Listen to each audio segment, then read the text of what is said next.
পঞ্চতীৰ্থ হাজো আৰু ঐতিহ্য শীৰ্ষক গ্ৰন্থ উন্মোচন। ঐতিহাসিক তথা পবিত্ৰ তীৰ্থনগৰী হাজোৰ ঐতিহ্য আৰু আধ্যাত্মিক দিশ সামৰি হাজো বৰদেউৰী সমাজৰ সভাপতি সতীন্দ্ৰদেৱ শৰ্মাৰ পঞ্চতীৰ্থ হাজো আৰু ঐতিহ্য শীৰ্ষক গ্ৰন্থখন আজি উন্মোচন কৰা হয়। মণিকোট সাহিত্য সমাজ আৰু হাজো প্ৰেছ ক্লাবৰ যৌথ উদ্যোগত হাজো জ্যেষ্ঠ নাগৰিক মঞ্চৰ কাৰ্যালয়ত এক গাম্ভীৰ্যপূৰ্ণ অনুষ্ঠানত বৰদেউৰী সমাজৰ সম্পাদক নৱকুমাৰ শৰ্মাই আঁত ধৰা সভাৰ সভাপতিত্ব কৰে মণিকোট সাহিত্য সমাজ তথা হাজো ৰাইজৰ সভাপতি নিপেন কুমাৰ দাসে। গ্ৰন্থখনত হাজোৰ ৫খন তীৰ্থস্থান ক্ৰমে হয়গ্ৰীৱ মাধৱ মন্দিৰ, কেদাৰেশ্বৰ, কমলেশ্বৰ, কামেশ্বৰ আৰু গণেশ মন্দিৰৰ উৎপত্তি, প্ৰাচীন স্থাপত্য আৰু পৌৰাণিক কাহিনীৰ লগতে মুঠ ২৭টা লেখা সন্নিৱিষ্ট কৰা হৈছে। সতীন্দ্ৰদেৱ শৰ্মাই লিখি উলিওৱা গ্ৰন্থখন উন্মোচন কৰে হাজো ৰাইজৰ সভাপতি নিপেন কুমাৰ দাস, পঞ্চতীৰ্থৰ দলৈ শিৱপ্ৰসাদ শৰ্মা, অৱসৰী বন সংৰক্ষক বিষয়া মোহন চন্দ্ৰ মালাকাৰ, কামৰূপ জিলা সাহিত্য সভাৰ প্ৰাক্তন সভাপতি নিপেন্দ্ৰ কুমাৰ ভাগৱতী, হাজো জ্যেষ্ঠ নাগৰিক মঞ্চৰ সভাপতি হাঁহিৰাম কলিতা, বিশিষ্ট সমাজকৰ্মী শৰৎ নায়ক, হাজো প্ৰেছ ক্লাবৰ সম্পাদক দীপাংকৰ মজুমদাৰ, জ্যেষ্ঠ সাংবাদিক জিতেন চন্দ্ৰ শইকীয়াই। গ্ৰন্থ উন্মোচনী সভাত হাজোৰ জ্যেষ্ঠ নাগৰিক মঞ্চৰ সদস্যসকলৰ উপৰিও হাজো প্ৰেছ ক্লাবৰ সাংবাদিকসকলে উপস্থিত থাকি অনুষ্ঠানটিৰ সৌষ্ঠৱ বৃদ্ধি কৰে। হাজোৰ পৰা কমলাকান্ত দাসৰ ৰিপৰ্ট AIN লাইভ। ধন্যবাদ। পঞ্চতীৰ্থ হাজো আৰু ইয়াৰ ঐতিহ্যৰ বিষয়ে মই যিখন গ্ৰন্থ লিখি উলিয়াইছোঁ, সেই গ্ৰন্থখনৰ প্ৰধান উদ্দেশ্যই হ'ল হাজোৰ মঠ মন্দিৰসমূহৰ প্ৰচাৰ আৰু প্ৰসাৰ হোৱা।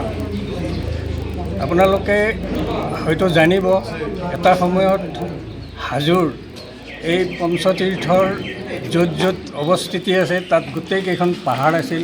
এই পাহাৰসমূহত মনোৰম প্ৰাকৃতিক দৃশ্যৰে ভৰি আছিল। চাৰিওফালে শান্তি শৃংখলা বজাই আছিল।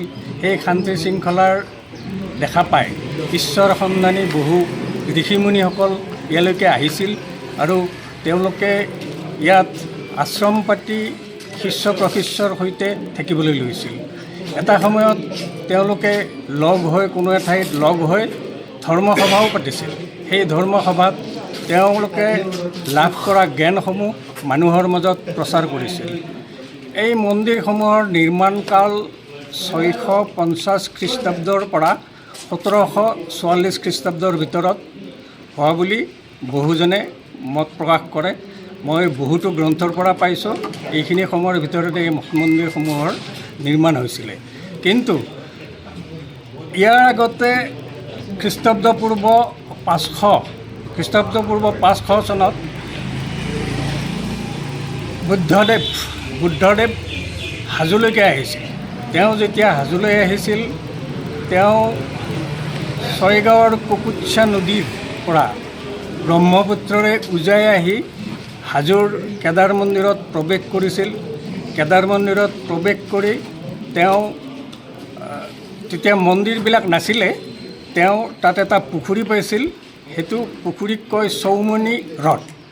সেই হ্ৰদত তেওঁ যেতিয়া স্নান কৰিবলৈ যায়, স্নান কৰিবলৈ যাওঁতে তাত থকা সৰ্প, ড্ৰেগন আদি যিবিলাক আছিলে, কাছ, সৰ্প, ড্ৰেগন, এইবিলাকে তেওঁক মণিমুকুটেৰে সম্ভাষণ জনাইছিল। তাৰপিছত তেওঁ স্নান কৰি তেওঁ দেখিলে যে তেওঁৰ এই ধৰাত আৰু আয়ুকাল প্ৰায় শেষ হৈ আহিছে। গতিকে তেওঁ তাৰ পৰা অকণমান আঁতৰলৈ গৈ কেদাৰ মন্দিৰৰ বৰশাল গছৰ ওচৰত তেওঁ ধ্যানত বহি গ'ল। ধ্যানত বহি যোৱাৰ পিছত কিছু সময় থকাৰ পিছত তেওঁৰ শিষ্য প্ৰশিষ্যসকলক কিছু বুদ্ধ ধৰ্মৰ বিষয়ে কেনেকৈ প্ৰচাৰ কৰিব লাগে সেই বিষয়ে ক'লে। কোৱাৰ পিছত তেওঁ লাহে লাহে সেই গছডালৰ তলতে বাগৰি পৰিল। তাৰপিছত তেওঁৰ শিষ্যসকলে হাযোগ বুলি চিঞৰিব ধৰিলে। অৰ্থাৎ হাযোগ মানে হ'ল আমাৰ সূৰ্য অস্ত গ'ল, আমাৰ ধৰ্মৰ বৌদ্ধ ধৰ্মৰ সূৰ্য অস্ত গ'ল। গতিকে তেওঁৰ তেতিয়া তেওঁৰ শিষ্য প্ৰশিষ্যৰ চিঞৰ বাখৰ শুনি হাজোৰ বহু মানুহ তালৈকে গ'ল। গৈ পেলাই তেওঁৰ শৱদেহটো আনি পেলাই মণিকোট পাহাৰত তাত সমাধিস্থ কৰে। আৰু তেতিয়াৰ পৰা বহুতে ক'ব খোজে যে মণিকোট পাহাৰত বুদ্ধদেৱৰ অন্ত্যেষ্টিক্ৰিয়া কৰা হৈছিলে আৰু সেইকাৰণে ভুটীয়াসকলে প্ৰত্যেক বছৰে ইয়ালৈকে আহি তেওঁলোকৰ ইষ্ট দেৱতাক স্মৰণ কৰে। যিকোনো খবৰ আৰু বিজ্ঞাপনৰ বাবে যোগাযোগ কৰক 7896121996।